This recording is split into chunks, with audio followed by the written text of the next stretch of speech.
Welcome to Blooms for Mason Bees, a project made possible by the USDA-funded grant for sustainable agriculture and research education.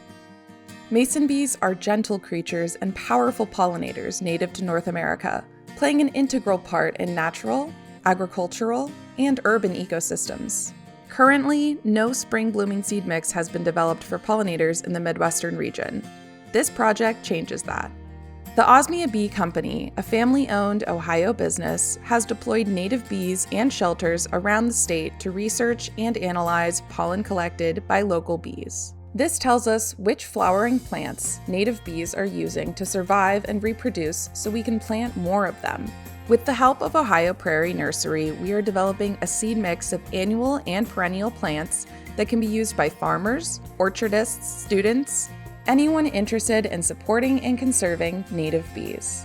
This instructional video will cover installing a bee shelter, releasing bees, monitoring and collecting nests, harvesting and storing mason bee cocoons.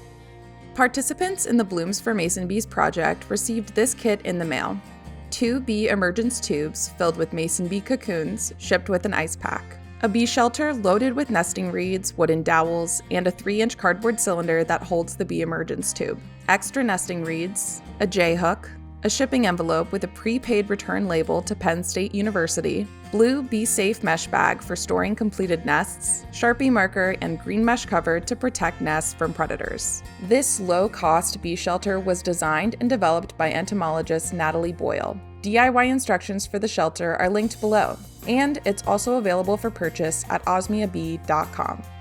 Step 1. Storing bee cocoons. Once the kit arrives, bee emergence tubes must be immediately placed in your refrigerator door. The cool temperature will keep the bees in diapause, a form of insect hibernation, until it's time for release. Because of fluctuating temperatures during transit, it's possible that some bees have already emerged from their cocoons. This is normal. If this happens, do not open the tubes. Simply place them in the fridge and the bees will rest until they are reintroduced to warmer temperatures. Step 2. Installing the bee shelter. While bees are in the fridge, it's a good time to find a spot to install the bee shelter. This location should be 3 to 4 feet above the ground, facing south or southeast to expose the front of the shelter to morning sun, a sunny spot with edge habitat. Edge habitat is where 2 different plant communities meet. Think open fields, woodlands, and gardens. Ideal locations are on or near a distinct landmark such as a building, fence line, or a tree on the edge of a forest, under an overhang for added protection against the elements. Next, install the bee shelter. Remove the threaded nails from the J-hook. Using a hammer, affix the shelter to a wooden structure in the chosen location. Center the shelter with the curved end of the J-hook, oriented so that the site identification and QR code are facing outwards, and the nest entrance is facing south or southeast. Push down on the bee shelter until it snaps into the curved end of the J-hook. You'll hear it click into place. Contact the Osmia Bee Company with your site identification number and location of the bee shelter. If possible, drop a pin in Google Maps to share the exact location. Step 3. Releasing bees.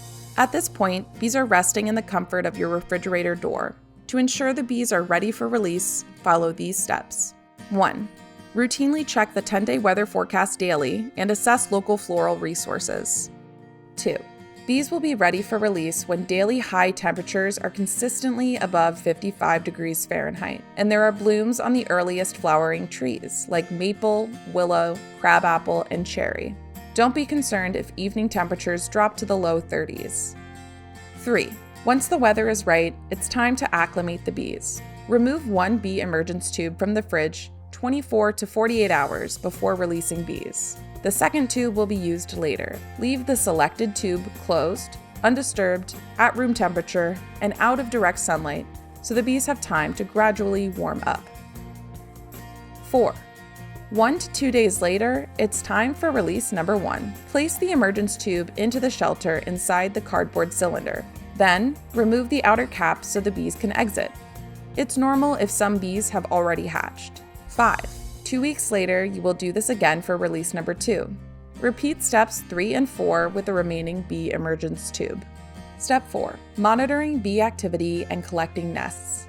For this project, scientists need 6 completed nests from each bee shelter. A nest is completed when the end is capped with mud. Using the black Sharpie from the kit, clearly label 3 nests with the date collected. Place the labeled nests into the prepaid shipping envelope and then promptly store them in a freezer. Any remaining nests can be placed in the Bee Safe mesh bag and stored in an unheated shed or garage for harvesting later. Collect 3 nests after release number 1 and the next 3 nests after release number 2 for a total of 6 completed nests. Here's an example of what a release schedule could look like depending on weather conditions and floral resources. Day 1. With the bee shelter installed, release bees in early morning or late evening. This is release number 1. Day 8. Monitor bee emergence and activity. Remove any completed nests, label 3 of them with the date, and place in the shipping envelope. Put the envelope in the freezer and fill in the shelter with new reeds. Any remaining finished nests can be put in the Bee Safe mesh bag and kept in an unheated garage or shed.